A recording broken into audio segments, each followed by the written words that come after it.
Assalamu alaikum. This is Chaudhry Sama. Welcome you all to Evening News. You have just heard the Crown 7 headlines. Now let's move on to the details. BNP acting chairman Tariq Rahman has said that such a state must be formed where no dictatorship will ever rise again.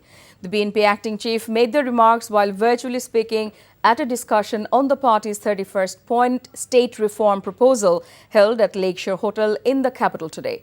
Reflecting on recent history, Tariq Rahman mentioned that after a prolonged struggle, the students and mass people managed to challenge Awami fascism on 5th August. Meanwhile, BNP Secretary General Mirza Fakhrul Islam Alamgir explained that the 31-point reform initiative was developed not only by the BNP but in collaboration with all parties participating in the simultaneous movement. Fakhrul expressed hope that these reforms would align with the various commissions the government has formed for state reforms. Accountability and good governance.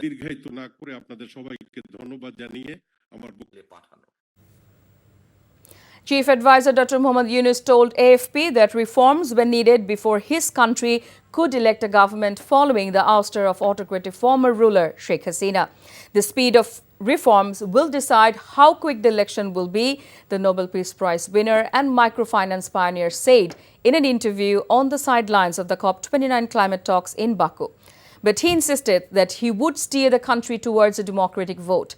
That's a promise that they made, that as soon as they are ready, they will have the elections and the elected people can take over, run Bangladesh, he said. And he said the country needed to quickly agree on possible constitutional reforms as well as the shape of the government, parliament and election rules. That's a promise that we made that as soon as we are ready, we'll have the elections so the elected people can take over, run the country. We are the interim government, so our period should be as short as possible. Chief Advisor Professor Mohammad Yunus announced today that the government plans to implement essential labour reforms aimed at attracting foreign investment into Bangladesh's manufacturing sector. He shared these intentions during a meeting with former British Prime Minister Theresa May on the sidelines of COP29 climate conference in Baku. Theresa May, in response, expressed interest in collaborating on these issues and raised additional concerns related to human trafficking and migration.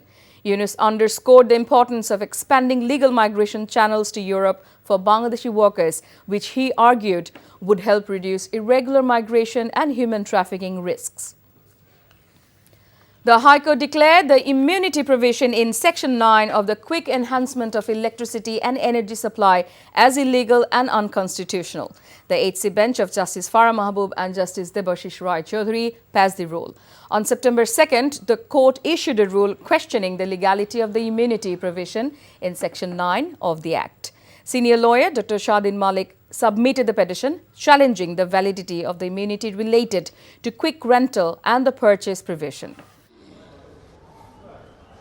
করেছিলাম এই বিদ্যুৎ ও জ্বালানি দ্রুত সরবরাহ বিশেষ সরকার দরকার হলে ওদের সাথে চুক্তি মানে পুনর্মূল্যায়ন করতে পারবে অর্থাৎ ওই চুক্তিগুলি যে ওই যে বসে থেকে টাকা দিবে সরকার যদি ওটা না চায় তাহলে হয়তো ওই চুক্তির ওই শর্তগুলি সরকার বদলাতে পারবে এই ক্ষমতাও এই রায়ে সরকারকে বিশেষভাবে দেওয়া হয়েছে সরকারের যে কোনো মানে ক্রয় বিক্রয় এটা তো একটা পাবলিক প্রসেস টেন্ডারিং প্রসেসের মাধ্যমে হয় এটা টেন্ডার ছাড়াই উনাকে ক্ষমতা দেওয়া হয়েছিল And that's all from the newsroom for now. To know updates, videos of this bulletin, visit our website www.ntvbd.com. Besides, visit our YouTube and verified Facebook page for updates over NTV's all popular programs and bulletins. Our next bulletin, Shondar Khabor, will be aired in Bangla at 7:30 p.m. Thank you for being with us.